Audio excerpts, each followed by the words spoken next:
Happy Friday, Brian Manning here with the weekly updates. The last ones are obviously done out of the country. First one back in the country. Happy New Year, happy holidays.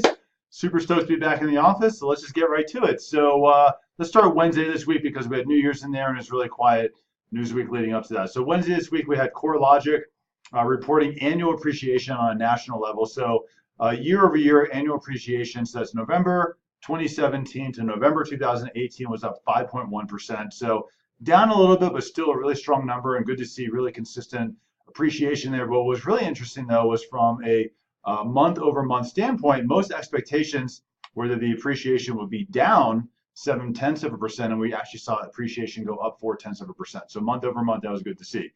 Thursday this week, we had ADP. So first week of the month, we get employment reports. ADP is the largest provider of private payrolls in the U.S. Had expectation of 107,000 new jobs to be created. We had 271,000 new jobs created for the month of December, so a really strong employment market there. And then today, last Friday of the month, we get the BLS. That's the Bureau of Labor Statistics blockbuster report. We had 312,000 new jobs created in the month of December. What's interesting about the BLS report, though, is looking at unemployment.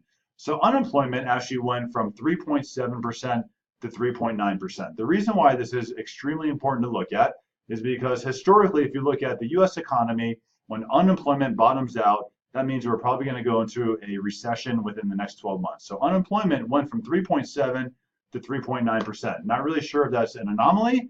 We'll have to wait and see what happens, see if it comes back down next month, but we also need to watch it very closely and see if maybe prior month, November, was the bottoming out of the unemployment market, which, like we said, here comes recession potentially within the next 12 months. So probably the strongest indicator of the last 7 or 8 recessions we've gone into, that and the inverted yield curve. So certainly the best and strongest indicator for us to look at.